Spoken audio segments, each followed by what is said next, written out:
একটা বিষয় নিয়ে মনে হচ্ছে যে কথা বলাটা প্রয়োজন আসলে, কারণ আমার মনে হয়েছে যে হয়তো আমি যে মেসেজটা দিতে চেয়েছি ওই আমার স্পিচটুকুতে, কিংবা আমি যে জিনিসটি বোঝাতে চেয়েছি সেটি হয়তো বোঝাতে পারিনি, কিংবা সেটি ইচ্ছাকৃতভাবে হয়তো কেউ দু একজন এটিকে অন্যদিকে মিসলিড করতে পারে, কিংবা আমার পুরো ভিডিওটি না দেখে আমি যে জিনিসটি বোঝাতে চেয়েছি সেই প্রপার মেসেজটি আসলে সবার কাছে না যেতে পারে। সেই জায়গা থেকে আমার মনে হয় বিষয়টি ক্লিয়ার করা প্রয়োজন। সেটি হচ্ছে, আমি আমার ঠাকুরগাঁ জেলার একটি মত বিনিময় সভায় আমার হিন্দু ধর্মাবলম্বী ভাই বোনদেরকে নিয়ে একটি বক্তব্য দিয়েছিলাম, যেই বক্তব্যটিকে অনেকে অনেকভাবে আসলে প্রচার করার চেষ্টা করছেন।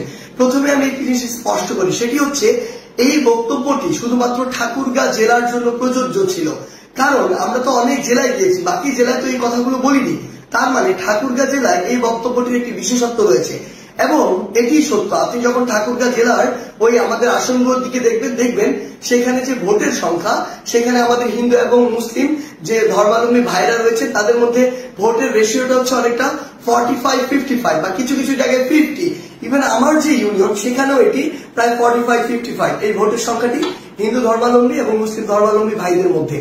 এখন আমি যে কথাটি সেখানে বলেছিলাম সেটি হচ্ছে, আমার সবচেয়ে খারাপ লেগেছে আমি যখন দেখেছি আমি আমার এলাকার যে ভাই বোনদের সাথে, যে বন্ধুদের সাথে, যে ছোট ভাইদের সাথে, হিন্দু ধর্মাবলম্বীদের সাথে একসাথে বড় হয়েছে, একই স্কুলে পড়েছি, একই জায়গায় পড়াশোনা করেছি, প্রাইমারি স্কুল লেভেলে, হাই স্কুল লেভেলে, তারা যখন আওয়ামী লীগ সরকার চেঞ্জ হওয়ার সাথে সাথে একটি ভয় নিয়ে, একটি আশঙ্কা নিয়ে তারা যখন ঘর বাড়ি ছেড়ে ওই ভারতের সীমান্তের দিকে রওনা হয়, যখন তাদের ঘর বাড়িতে হামলা করে, এটাও সত্য, ওই হামলা কিন্তু ধর্ম দেখে হয়নি, ওই হামলা হয়েছিল পলিটিক্যাল যে বিষয়গুলো সেই বিষয়গুলোকে প্রাধান্য দিয়ে। কিন্তু আমার সবচেয়ে কষ্টের জায়গা, তারা যখন আসলে সীমান্তর দিকে রওনা দেয় নিজের সেফটির কথা চিন্তা করে, এর চেয়ে কষ্টের আর কি হতে পারে? কেন তাদেরকে ধর্ম দিয়ে জাজ করা হবে? এই আন্দোলন তো নির্দিষ্ট কোনো ধর্মাবলম্বীদের আন্দোলন ছিল না, এই আন্দোলন বাংলাদেশের সকল ধর্মের, মতের, বর্ণের, সকল বয়সের, ইভেন ফ্যাসিস্ট আওয়ামী লীগ বাদ দিয়ে সকল রাজনৈতিক দলের অংশগ্রহণের একটি আন্দোলন ছিল। সেখানে তারা তো বাংলাদেশের নাগরিক, বাংলাদেশের নাগরিক হিসেবে কেন তাদের মধ্যে এই ভয়টি থাকবে? কেন তারা এই বর্ডারের দিকে যাবে? সেই জায়গা থেকে আমি বলেছিলাম যে এই দায়টি আসলে একদিক দিয়ে আপনাদের উপরে যায়। আমার যুক্তিটি বুঝতে হবে কেন আমি বলেছিলাম যে এটি আপনাদের দিকে যায়। কারণটি হচ্ছে, আমাদের ওই নির্দিষ্ট এরিয়ার জন্য, আমি পুরো বাংলাদেশের কথা জানি না, আমার ওই নির্দিষ্ট এরিয়া ঠাকুরগাঁ কিংবা আমার যে ইউনিয়ন বা উপজেলা, ওই নির্দিষ্ট এরিয়ার একটি মেসেজ, এটি সবাই স্বীকার করবে, এটি মনে করা হয় অলমোস্ট 80-90% কেসে এটি এমন, এটা সবার মধ্যে একটা চিন্তা সেট হয়ে গিয়েছে যে কেউ যদি হিন্দু ধর্মাবলম্বী হয় তার ভোটটা নৌকাতে যাবে। আমি আমার জায়গা থেকে যেটি বোঝাতে চেয়েছিলাম আমার ওই কথার মাধ্যমে, সেটি হচ্ছে এই যে একটি চিন্তা সেট হয়ে গেছে, কিংবা এটি যে একটি বহিঃপ্রকাশ ঘটে, এটা আমার হিন্দু ধর্মাবলম্বী ভাইদেরকে বরং তার যতটুকু অধিকার, যতটুকু তার বুঝে পাওয়া উচিত ছিল ততটুকু পাওয়া থেকে বঞ্চিত করে। কারণ আওয়ামী লীগ অন্তত ওই অঞ্চলটুকুর জন্য মনে করে এই ভোট ব্যাংকটি আমার ফিক্সড। এবং সবচেয়ে বড় যে সমস্যাটি হয়, তখন কেউ একজন যখন সহজে কাউকে পেয়ে যায় তার মূল্যটি আর দিতে পারে না।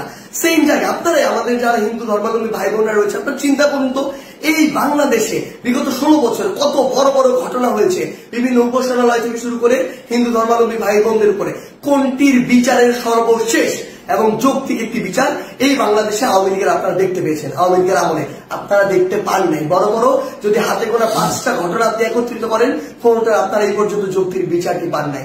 তো আমার জায়গা থেকে আমি যেটি বোঝাতে চেয়েছিলাম, এই যে আমার ওই ঠাকুরগাঁর জন্য এই যে ফিক্সড একটি ভোট ব্যাংকের যে একটি মেন্টাল সেট আপ তৈরি হয়ে গিয়েছে, এটা বরং যতটুকু অধিকার আমার হিন্দু ধর্মাবলম্বী ভাইরা, কিংবা যতটুকু পাওয়া উচিত ছিল ওই সরকারের কাছে থেকে, ওই এমপিদের কাছ থেকে, ক্ষমতাসীনদের কাছ থেকে, ততটুকু তারা পায়নি।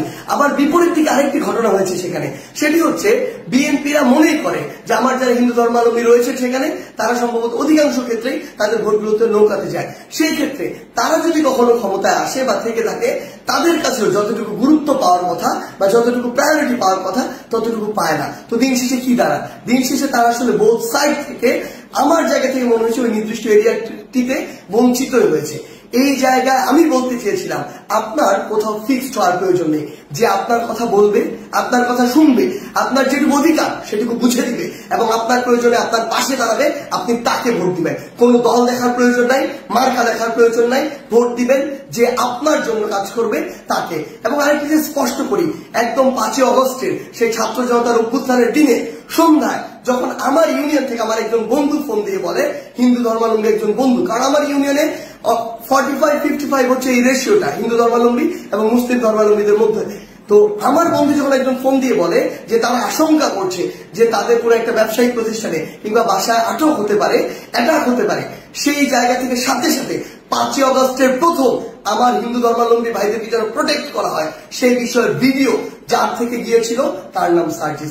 এবং এরপরও আমার বিভিন্ন জায়গায় হিন্দু ধর্মাবলম্বী ভাই বন্ধুদের সাথে যখন আমরা মিটিং করেছিলাম কিংবা বিভিন্ন আমরা ঢাকেশ্বরী মন্দির থেকে শুরু করে বিভিন্ন জায়গায় আমাদের প্রতিনিধি দল গিয়েছিলাম, আমরা আমাদের জায়গা থেকে সর্বোচ্চ যে বিষয়টি নিশ্চিত করার চেষ্টা করেছিলাম সেটি হচ্ছে যে তাদের যতটুকু অধিকার পাওয়ার কথা এবং তাদের সাথে যেন কোনো অন্যায় না হয়, যতটুকু অধিকার পাওয়ার কথা ততটুকু যেন তারা পায়।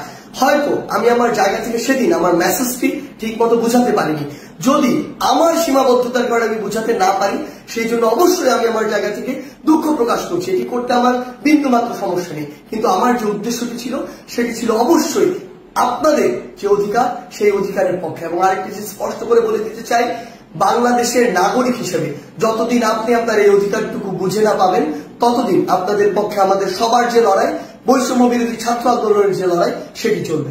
ধন্যবাদ।